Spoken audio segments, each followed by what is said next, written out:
and I'm very happy to welcome back Adrian Wooldridge today to discuss his new book, The Aristocracy of Talent, which I've got here. As Adrian says in his introduction to the book, meritocracy is an idea that has had great success in crossing traditional political boundaries.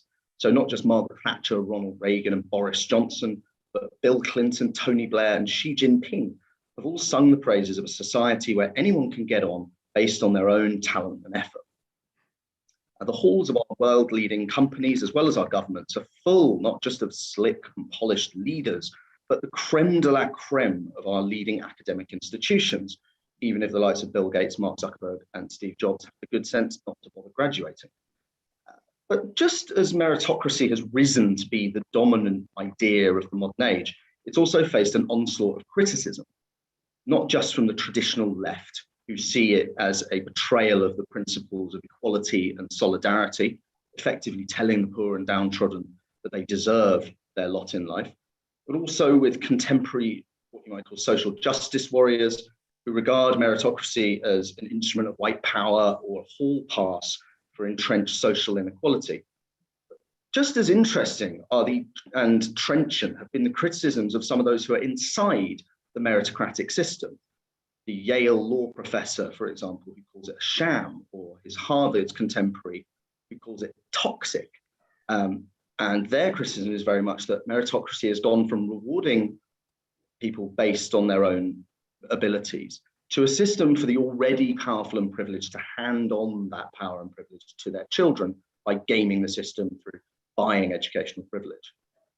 Now, we'll talk a bit about the history of this idea of meritocracy, how it rose to prominence, and then we'll address some of what Adrian sees as the threats to meritocracy now and some of his proposals as solutions.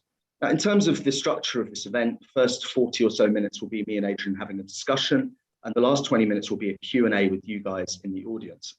You'll see there's a Q&A box on your Zoom menu. Please put any questions in that box. Do not put them in the chat box because it will just get mixed up. So please, any questions into the Q&A box, please. I may take some of them as we're going along. Otherwise, I'll try and get as many in as possible towards the end. If you can try and keep them pithy and to the point, that would be great. So Adrian, thank you so much for joining us in very grand settings, it looks like that. I guess we can start with quite a basic question. How would you define a meritocratic society, and what are the conditions that you need to establish and sustain it? Well, thank you very, very much for inviting me back. And I must say, before I start answering those questions, that this grand surroundings are not my house. Unfortunately, this is Ditchley, where I happen to be at a conference. So it's a slightly aristocratic setting to be talking about this, this business of meritocracy. But what meritocracy means essentially is the idea that people should be judged on the basis of their individual talents and abilities, not on the basis of their family connections, of their inherited position in society.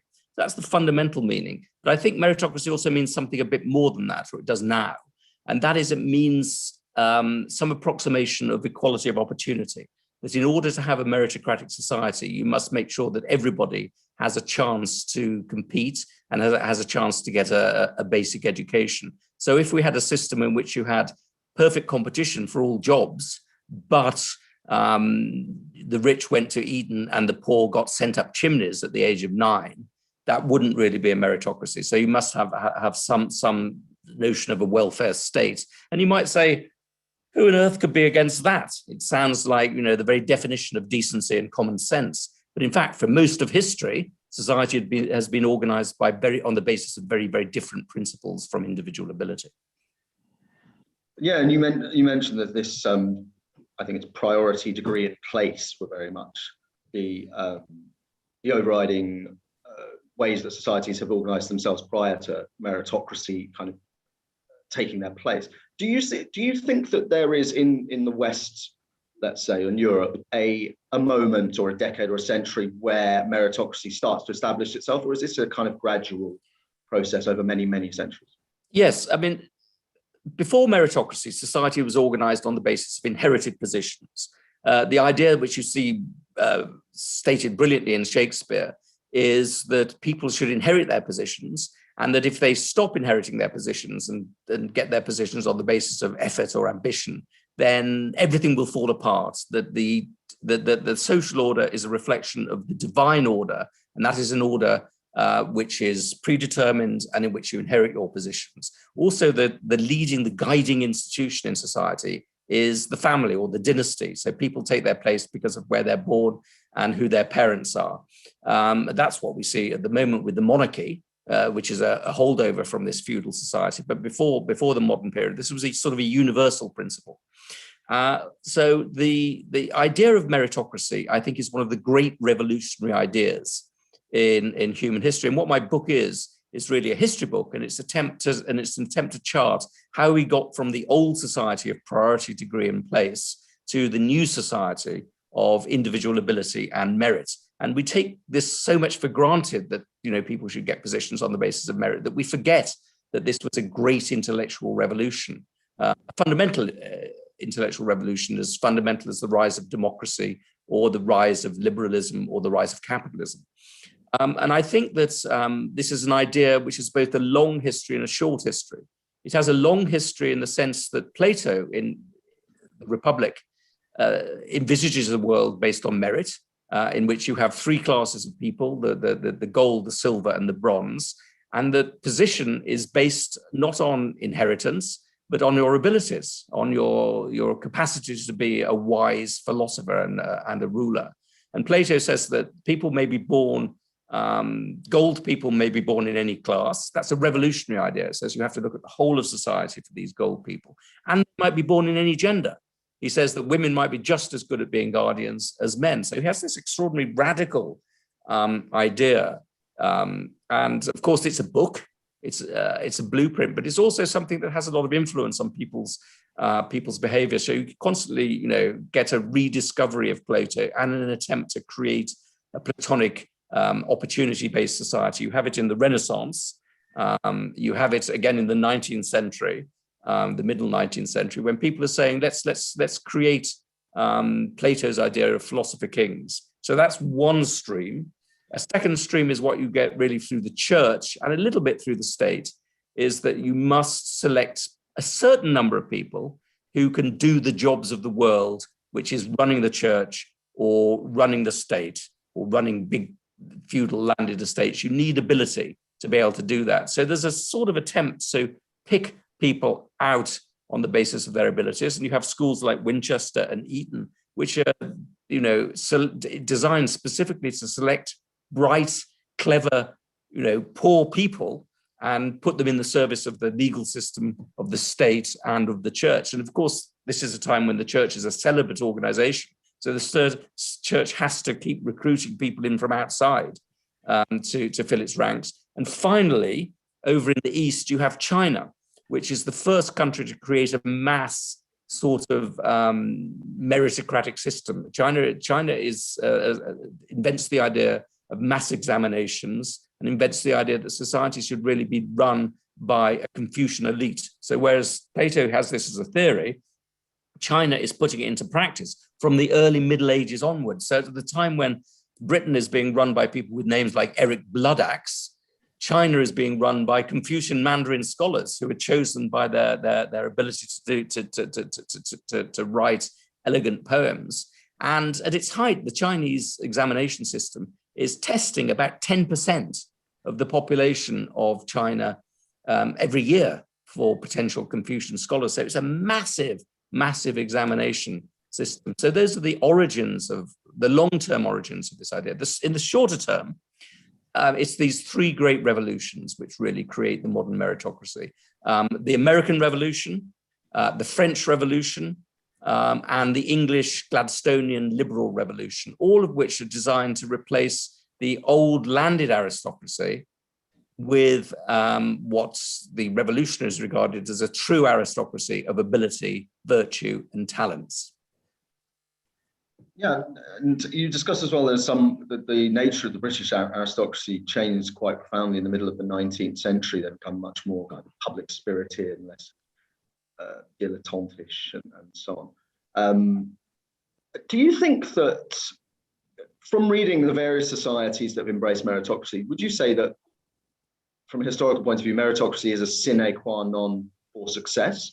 Have you come across societies which were not meritocratic but were successful nonetheless?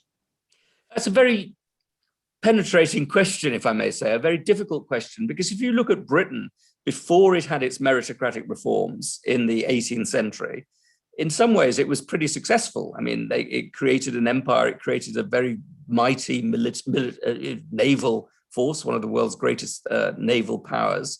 And you have a military in which you're buying commissions, and you have a naval system in which you're certainly not appointing people just on the basis of examinations.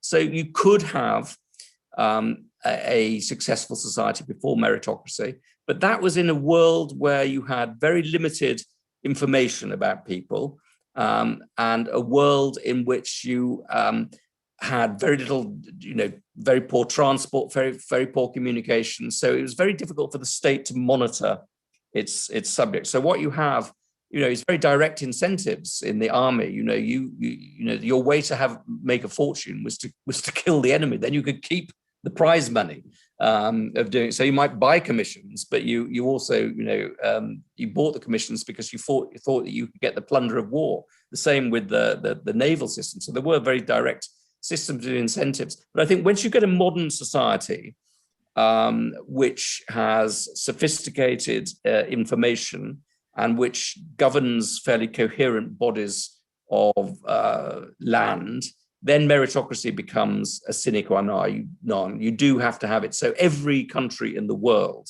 has gone through a meritocratic transition. I pointed to the examples of France, Germany, and England, but you have that right across Europe. And what you tend to find is that the countries that have made the meritocratic transition most successfully are the ones that are most prosperous and successful. And those that don't make that transition are the ones that tend to be the laggards. And I would point particularly, I think very interestingly, to the example of Italy, which has had economic stagnation now for the last 20 years. And one of the many reasons for that is that it has a system of family companies, nepotistic companies, and it hasn't really mastered the trick of recruiting people on merit. And it has a very clientelistic political system. Greece has got exactly the same things, whereas more meritocratic countries like Germany and like the United States, particularly in the private sector, have been much more productive. Yeah, I'm particularly interested in, you've touched on China already. Yeah. Your description of the examination system, we talk about Brave New World in 1984, but it sounds as dystopian as anything those authors have written.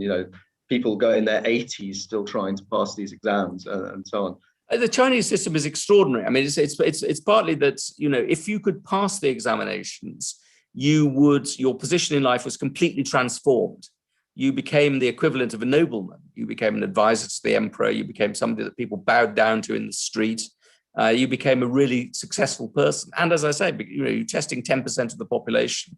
It's not impossible that you'll win this great prize, but most people failed. And so you've got people trying throughout their lives until they were 80 to pass the system. You've got large numbers of people devoting their entire lives to learning these really very narrow skills that you need to do, because these examinations tested your ability to recite Confucian texts and to draw beautiful calligraphy and things like that. And the system really ossified so that you could have a textbook that was written when Queen Elizabeth I was on the throne would have still be useful in 1900. So the whole, it's just the same body of classical literature that was being tested year after year after year, decade and century after century.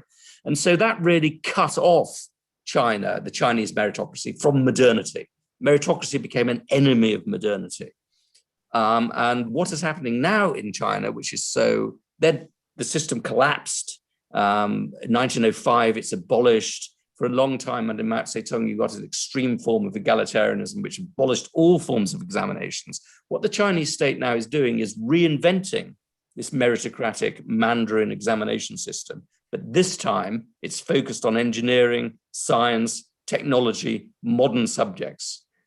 And that, I think, is something that we should never lose sight of as we contemplate our own problems with meritocracy.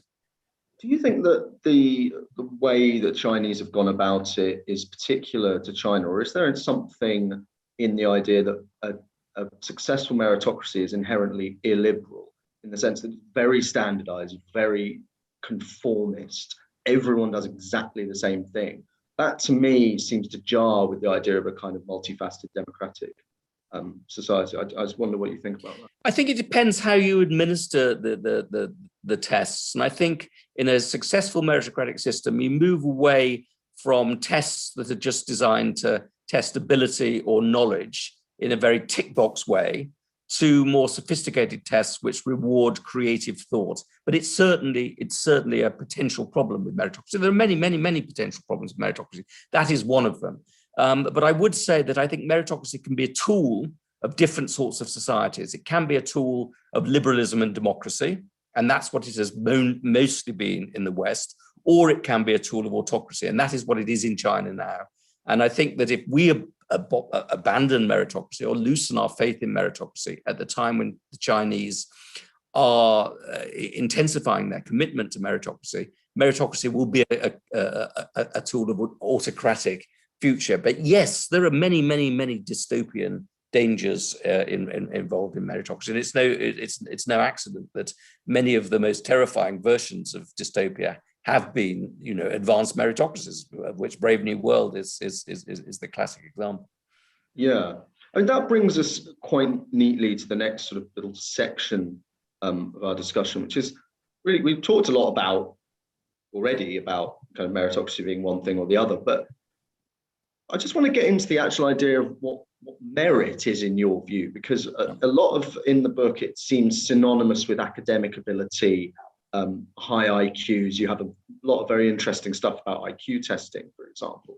I mean, is part of the problem and part of the rebellion now is that is a definitional one, and people say, well, that's not what I value. That's not what I think is worthy of respect. If you say, for example, that only the very highly educated should get particular types of jobs. Yes. This book, The Aristocracy of Talent, here, it's a history of many things, but one of the things it's a history of is the history of the notion of merit, the idea of merit. And the idea of merit changes very significantly over the years. So in the 17th and 18th century, for example, when the modern meritocracy was really gestating, it's referred to as merit. Really, they don't refer to merit. They certainly don't refer to IQ, although they sometimes refer to intelligence, but they're mostly talking about virtues and talents. Mm-hmm. It's a plural thing, and it's just as much about your moral virtues as it is about your intellectual talents. And if you look at the cover of the book, there's a bunch of people, this is from the 19th century, but there's a bunch of people climbing a ladder of opportunity. And on that ladder of opportunity are the words industry, temperance, prudence, integrity, economy, punctuality, courage, perseverance. So in the 19th century, again, honesty down the side as well. Honesty, absolutely right. Morality, honesty. In the 19th century, particularly with Samuel Smiles, you have a very moralistic view of what merit means. Merit means as much character, good character, as it means intellectual ability. But slowly, you have the notion of general intellectual ability becoming really the most important thing with merit. This starts off with people like Thomas Macaulay and people like Charles Trevelyan, who want to create examinations which essentially look for people's ability to think as measured by their ability to write and reason on paper. And this examination notion of meritocracy, and this notion that merit equals general ability and general ability means intellectual ability, is something that becomes very, very dominant in the 20th century, and particularly with IQ testing.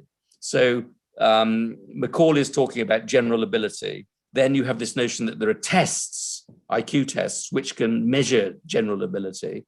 And then you have the creation of the 11 plus, which is essentially designed to test this narrow view of merit as intellectual ability, which is, becomes the basis of British educational selection. So in the 19th century, schools are looking for a broad set of things, and ultimately they're looking for the perfect Christian gentleman who is intellectually able, but also a good sportsman, but also has a very good character.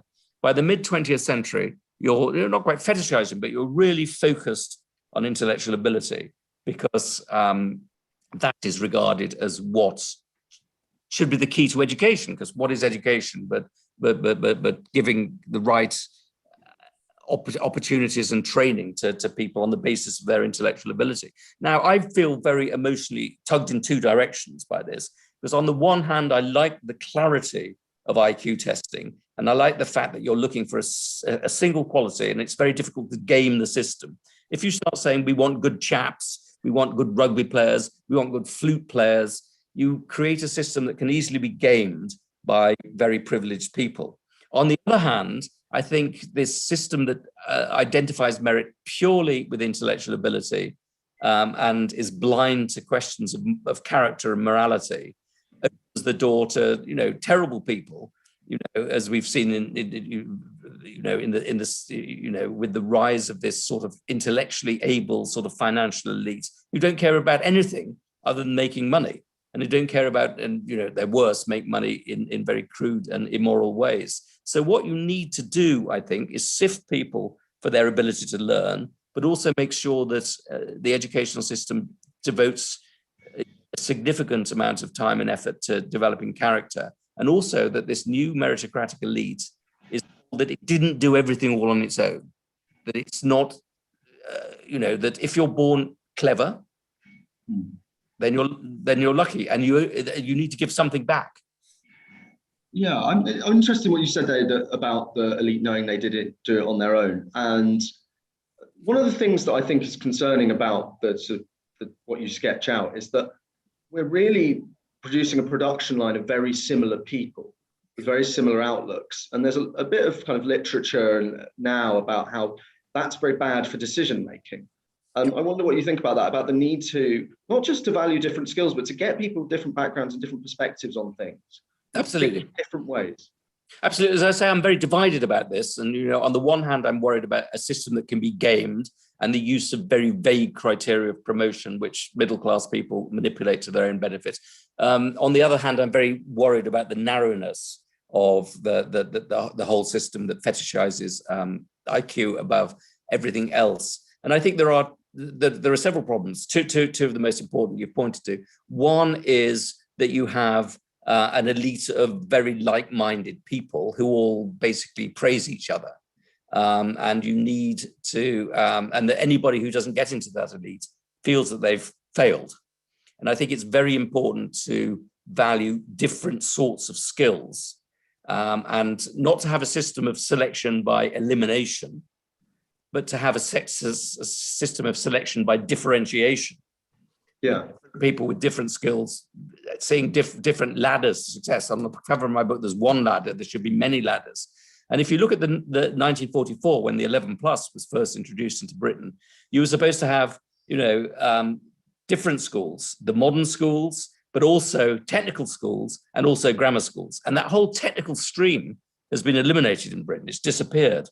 Polytechnics were supposed to be technical. They've gone. So this technical education, which is so successful in Germany, has disappeared. And that means that there's a whole set of varieties of skills that haven't been properly cultivated or rewarded. And it's interesting enough, the more sophisticated society becomes, actually, the more different sorts of talents it should be able to appreciate and reward. And I think John Adams, who's one of the great thinkers about meritocracy, said that I study war and politics so that my children can study mathematics and philosophy, so their children can study porcelain and tapestry and art and handiwork and metallurgy and the rest of it. So really, as society becomes richer, you should have more talents appreciated and rewarded rather than less. Also, your other point about people from different backgrounds meeting each other and a variety of perspectives,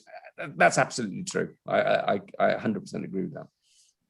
I just want to delve slightly, so sorry, just to slightly rewind a bit back to what you were saying about IQ tests, and you're talking about this idea of generalism. I mean, how much do you buy into this idea of G, which is this idea of general intelligence? Because, I mean, it strikes me that you meet very clever people who are brilliant at maths, for example, but can't string a sentence together, or so on. Someone like Richard Feynman, for example, who's a Nobel Prize-winning physicist, but couldn't spell properly.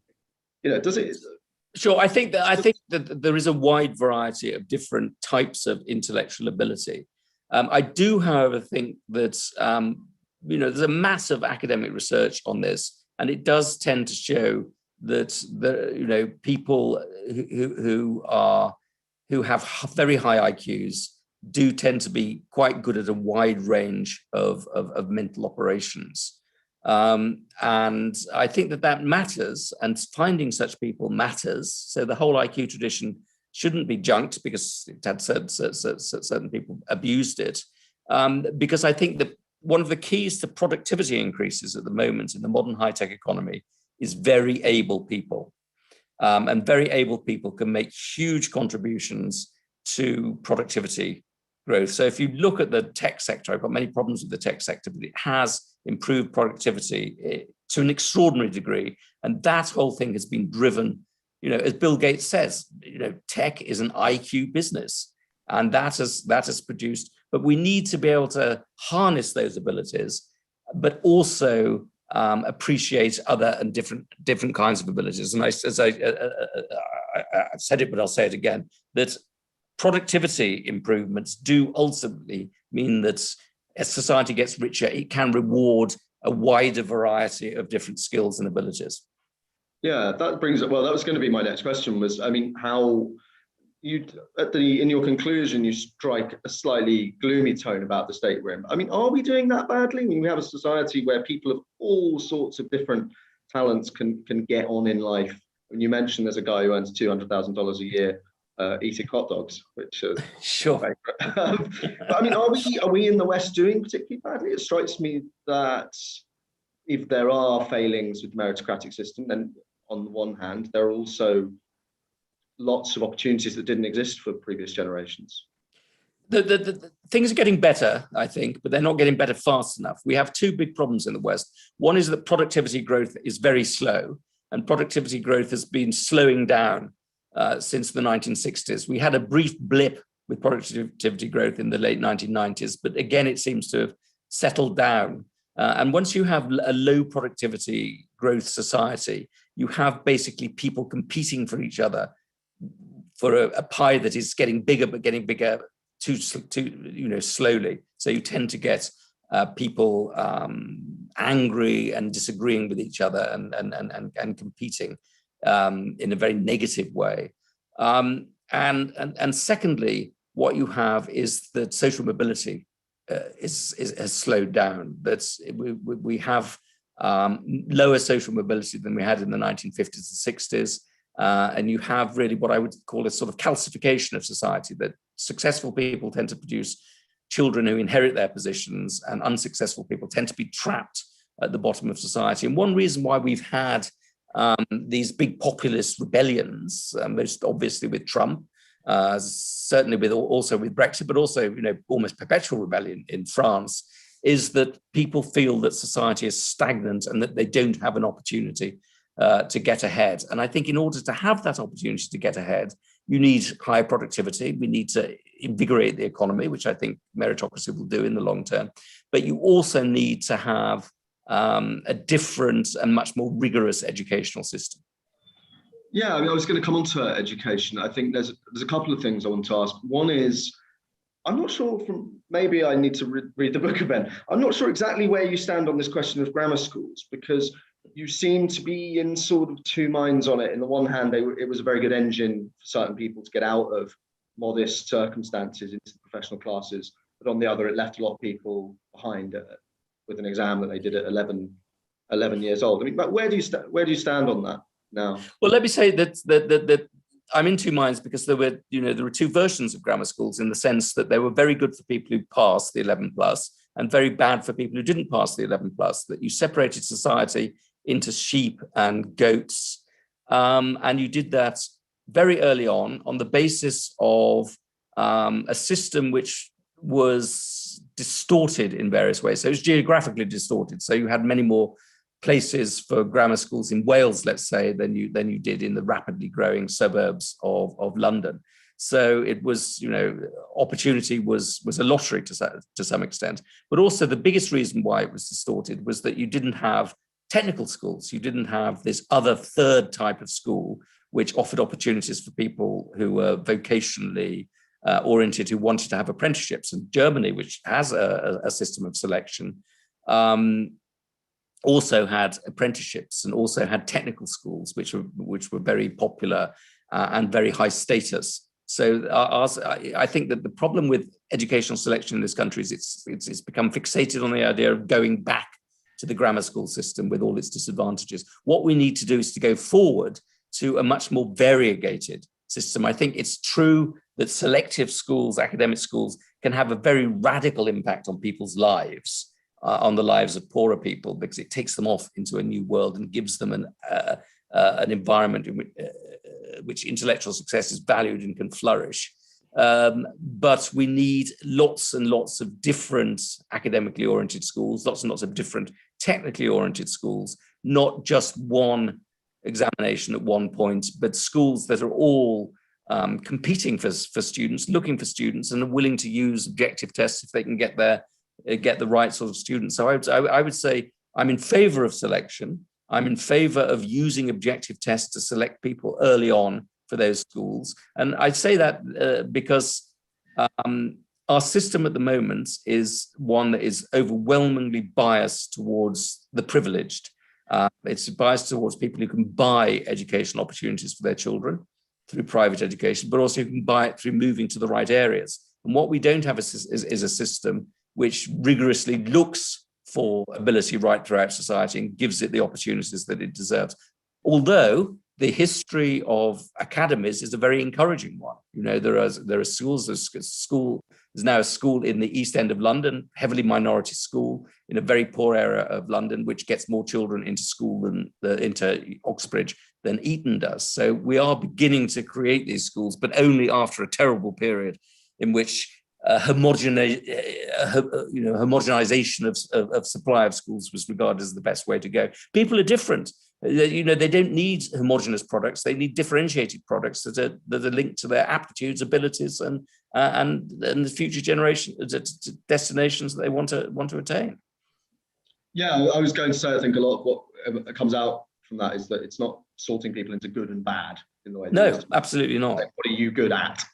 Yeah, absolutely. No, differentiate, as I say, selection by elimination was the great bane of this country. And what we need to have is selection by differentiation. But you do need a degree of selection because the variety of abilities and talents in the population is so wide and probably getting wider as we have, a more sophisticated economy, which needs, very different sorts of talents to prosper.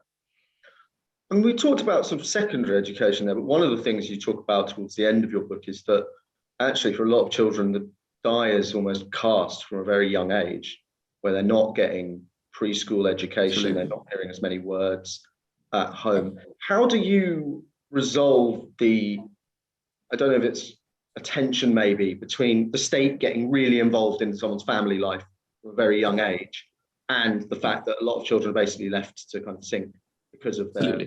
Absolutely. Well, I think, the greatest book written on meritocracy, I think, is Plato's Republic, because Plato understands and explores the problems with creating a society that looks everywhere and cultivates the men of gold and the men of silver and the rest of it. And he said that the biggest things that stop creating a society that's based on a real notion of equality of opportunity is private property and the family. And he says that in order to have a properly meritocratic society, you have to abolish the family and you have to abolish private property. And you have to have a system where children are raised communally and are educated communally. Then you see the ones who are really good and turn them into philosopher kings. Well, that's obviously a dystopian and appalling idea, but it does point to some of these problems that, human beings naturally want to look after their own children. They naturally want their own children to have the best opportunities and the best path ahead. And in order to create equality of opportunity, we have to push against human nature a little bit. And we have to, I think, encourage a level playing field. And it's not enough just to have a level playing field whereby you have a good secondary school for everybody. A lot of the passing on of privilege happens at the very earliest age. Now, it's appalling, the idea that we'd stop successful people from passing their success to their children, because that's the natural process of child raising. But we do need to have a system of intervening to provide poorer children with enriched education. We used to have the notion of educational priority zones, which said certain areas where you have a lot of poverty, you will try and compensate for that with better education.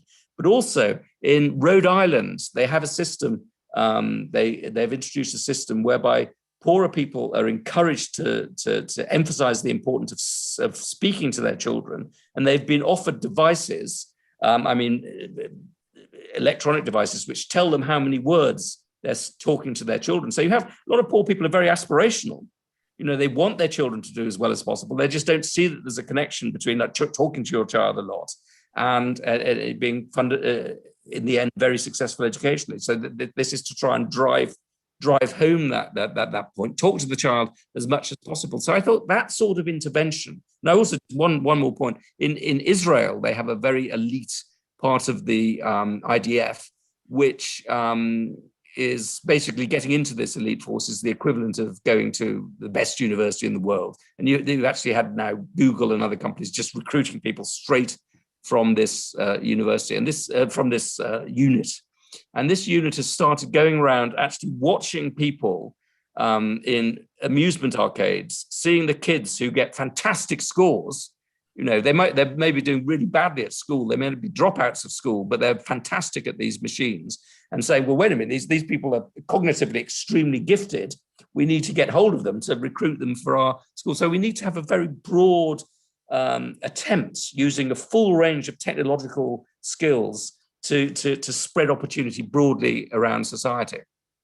I wonder, I mean, it would be remiss of me as the editor of a site called CapX, which is all about capitalism, not to mention, you know, the role of the businessman, the entrepreneur in all this. I mean, I was quite struck in the book, you talk about how a lot of the most successful businessmen in America, particularly at the start of the 20th century, were essentially uneducated, quite crude people, but who were very focused and very, you know, dynamic.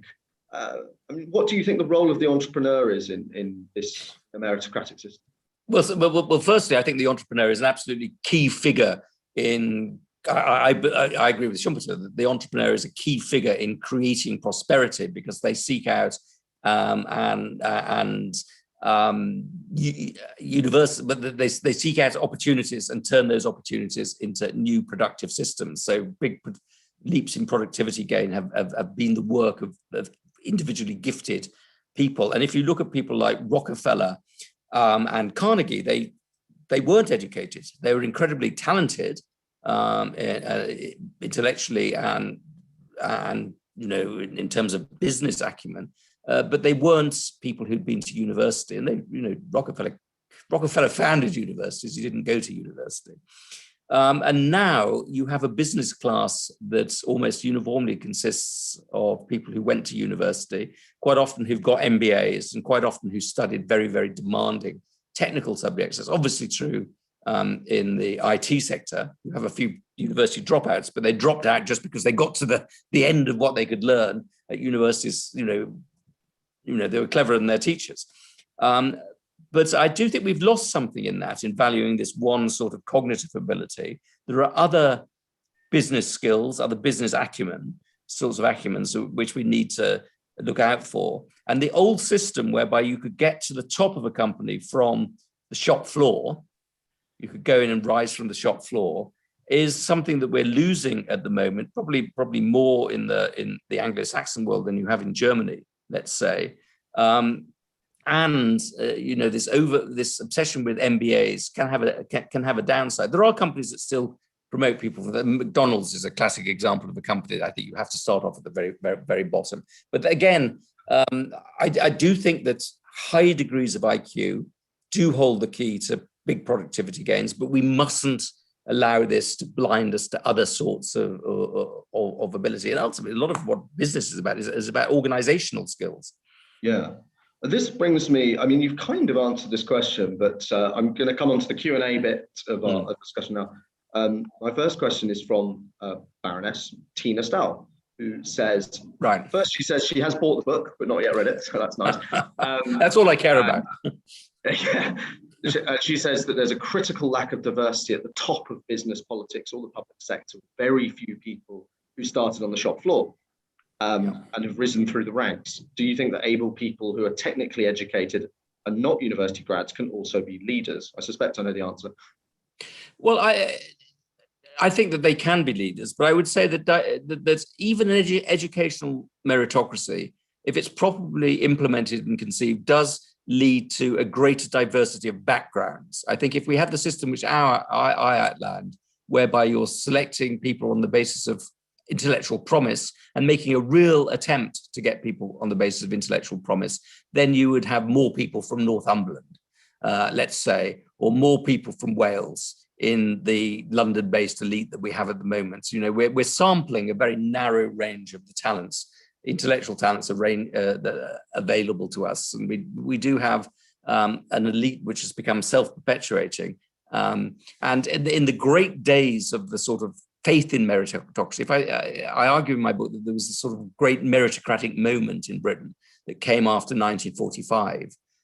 With a Labour government committed to the idea of merit, committed to grammar schools, committed to promoting people from all sorts of backgrounds. And that was a government which was dominated by people from very, very different worlds. And Aaron Bevan, Ernest Bevin, Herbert Morrison. I mean, these were all extraordinary able people who have finally given their chance because society was opening up.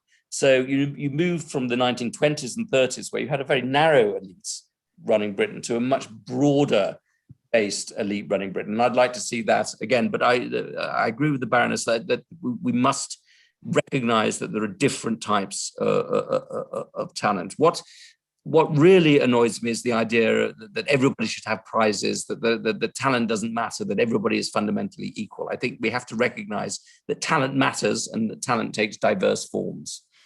Well, that leads me neatly to my next question, which is from one of my colleagues here at the Centre for Policy Studies, Alex Morton, who is our kind of policy guru. And he says, why has the current economic malaise and social dysfunction since the turn of the millennium, gone hand in hand with the huge explosion in numbers of higher education? Obviously, Tony Blair had his kind of 50% target.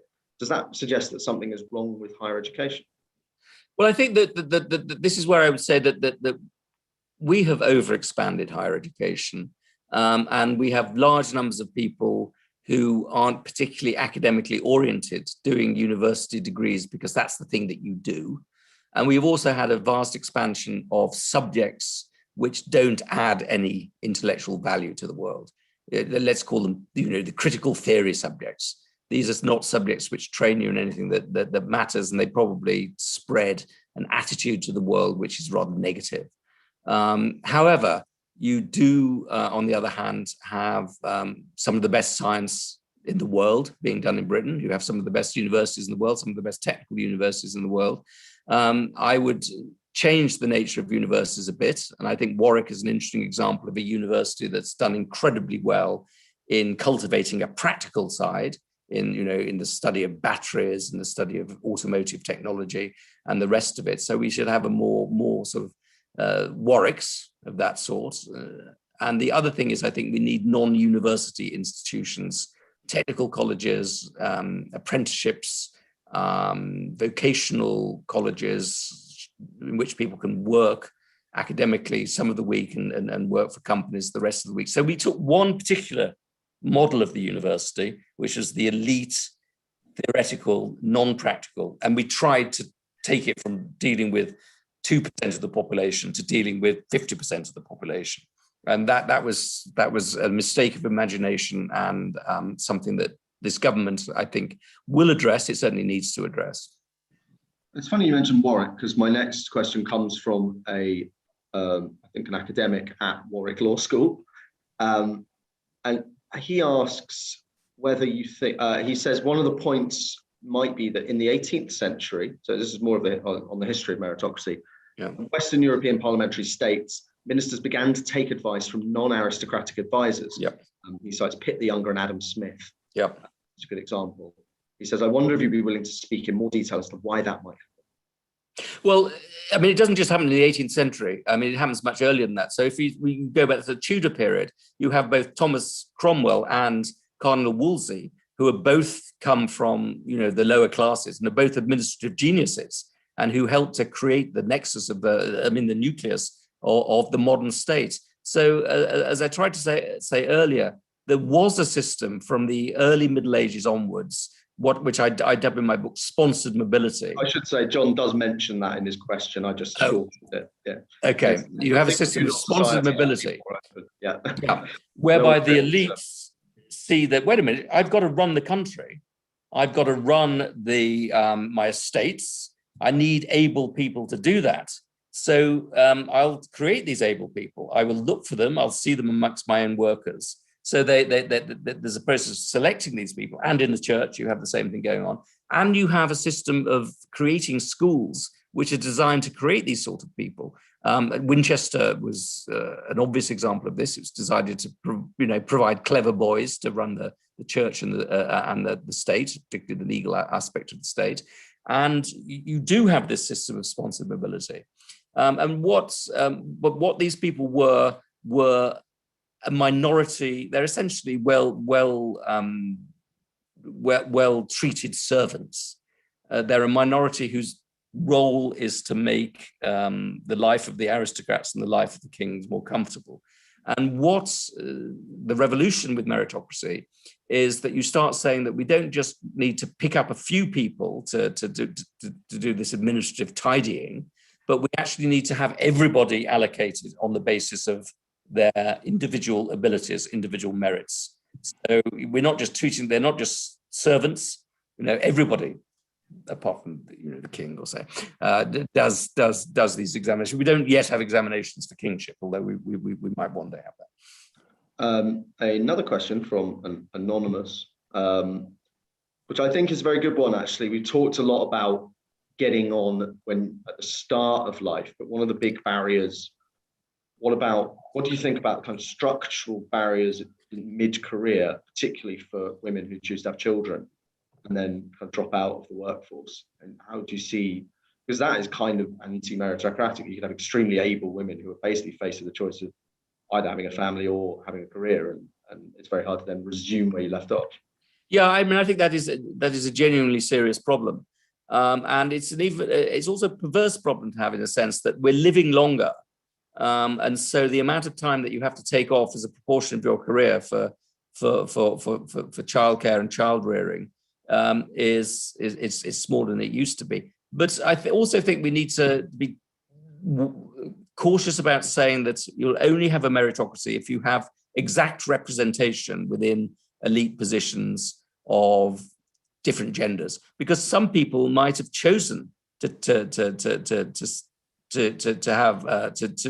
raise their children rather than having a career. Having a career isn't the only measure of success or indeed satisfaction. There are many other measures of success and satisfaction. So people, whether they're men or women, who say, this is not for me, I don't want to do this, I'd rather be raising my children. That's perfect. We shouldn't fetishize, just careers, and I would again, qualify merit. I think merit is an important thing.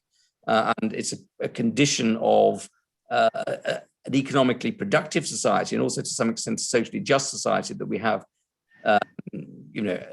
a reasonable approximation of meritocracy. But there are many, many other values that really matter in society. We don't want to fetishize this to the extent that we become, Aldous Huxley's Brave New World. Yes, and I think it touches on you've talked about in the books as well that a lot of these, there are big problems, even in somewhere like Singapore that's done phenomenally well economically. There are some big kind of social and cultural problems with how ferociously competitive it is.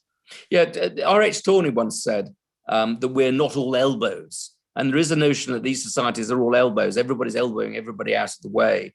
And I think that if you turn the heat up on selection too far, that is a problem, because the ideal of selection ultimately is not that I should beat you, but we should all find our appropriate place in the system. And we should look down on people who don't thrive in an academically competitive environment, because there are many other different forms of success. Again, selection by differentiation rather than selection by elimination.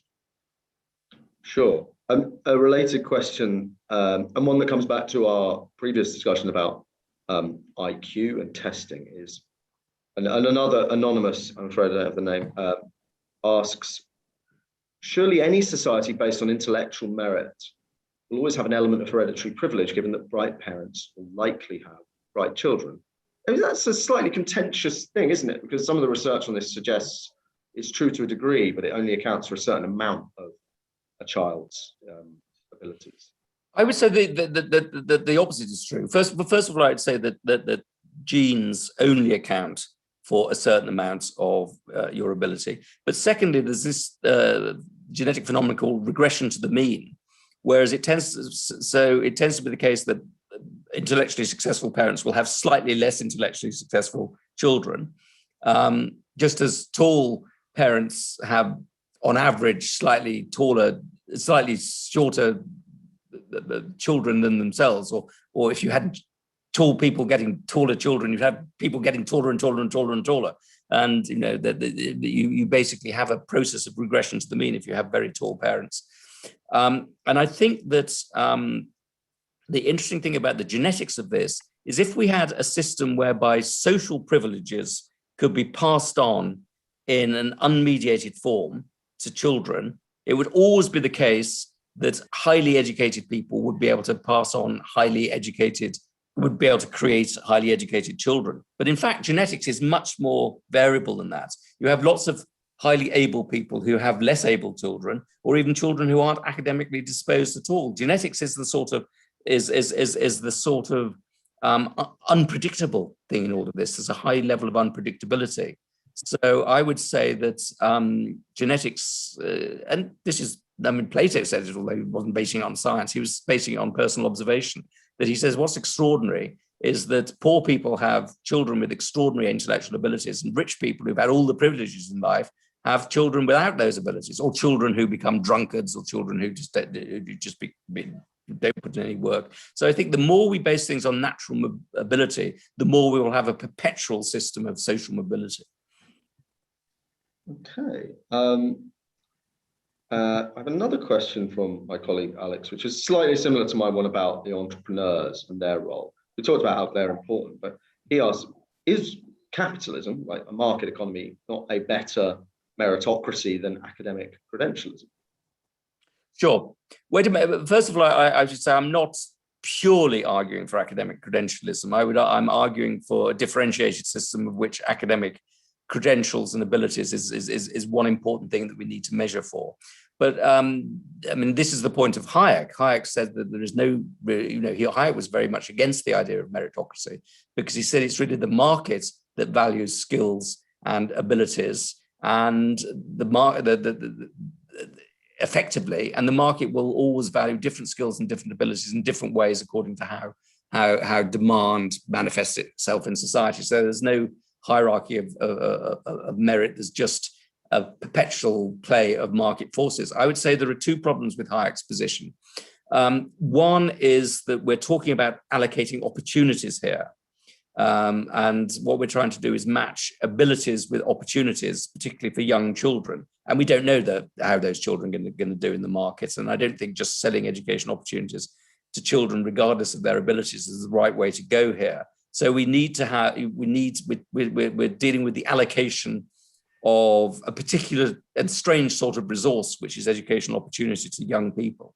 But secondly, I think that the market tends to perpetuate privilege and tends to make sure that people who already have a lot of money have a lot of opportunity and have more money, and that ultimately that becomes a problem for a capitalist system if you have too much money and too much privilege accumulated by a small number of people. And what meritocracy does is to try and actually counterbalance the inequality of the market with a different sort of inequality and a different sort of set of opportunities. So the meritocracy, in my mind, is very much a way in which society redistributes opportunities in order to make sure that able people get those opportunities regardless of their parents' abilities. So, and that's, you know, in many ways what the 1945 Labour government was trying to do. So I'm not a Hayekian in this area anyway. Another question, I'm kind of linked to what you were just saying, is basically how much the country spend on, compared to say how much we spend on the health, on implementing a plan for the kind of system that you describe. Is this such a big priority that it's worth really piling into, or do you think this is more of a structural issue? I think it's an absolutely huge priority, and I think if you look at the comparative success of different nation states, those that are more meritocratic tend to be more prosperous than those that are less meritocratic. So I think if we want to remain a prosperous country, we need to take it all very seriously. But I think the amount that we spend is not my biggest concern, because I think that the relationship between spending on education and educational outcomes is very loose. I think much more important is the nature of your educational ethos and organization. And I think we made a huge mistake in the public school sector to go for a sort of equality and egalitarianism as our ethos and the sort of outcome we need. So I'd rather change the spirit of education and make the spirit of education more meritocratic. And I don't think that needs more money. Indeed, in one way, I think that we might sort of be spending a little bit less money, because I think one of the unjustifiable things that we have in this country at the moment is that public schools, private schools, are charitable organizations. They're treated very generously under our tax code, and they were given that charitable status because they were there to educate the children, or they're originally created to educate poor children. Winchester, certainly, the King's Scholars at Eton, certainly right across the board in public schools. And they've now become schools that essentially educate the children of financiers, who are the only people who can afford the fees, or foreign children. And I don't think that's justified in terms of our tax system. So I think they should be obliged to give at least 50% of their places to poor children who can't afford those places, and they should be reintegrated into the state system as sort of a way of providing opportunities for sort of super scholarship winners. I just wonder, it's a final question, I'm afraid we're almost out of time. Yeah. You mentioned in the book that Singapore is probably the most kind of purely meritocratic country in the world, but which country do you think is closest to the model that you're advocating? Would you say it's sort of Germany 20 years ago, or is there a country you think, right, they're doing it really well? I would say that Germany has an enormous amount to teach us, because its capacity to value different sorts of skills, different sorts of mental abilities is very admirable. And the vision that I sketched out might be accused of being over preoccupied by intellectual success. And I think Germany's ability to value different sorts of success is very admirable. And if you look at the big revolts against meritocracy that are going on now, they're going on in the Anglo-Saxon world, or they're going on in France, which has a very steep meritocratic system, and not so much in Germany. So I think we have a lot to learn from Germany. And I think one of the great next phases of educational reform we're going to see in this country is trying to correct this overemphasis that we've had on universities and overexpansion of universities, with a big push to have better technical training and education in this country. Okay, well, I think that's a nice positive levelling up themed note for us to end on. Thank you very much, Adrian, for joining us, and thank you all in the audience for joining us as well. I'm sorry if I didn't get round to your question. We had an awful lot of questions, clearly a very hot topic. And yeah, it only remains for me to say that do buy the book, The Aristocracy of Talent. It's very interesting. There's lots of great little anecdotes about inbred European monarchs and crazy IQ testers and phrenology. And it's really, really interesting and very stimulating. So do give it a read. So thanks very much, Adrian. And thank you very much for having me. Very kind of you.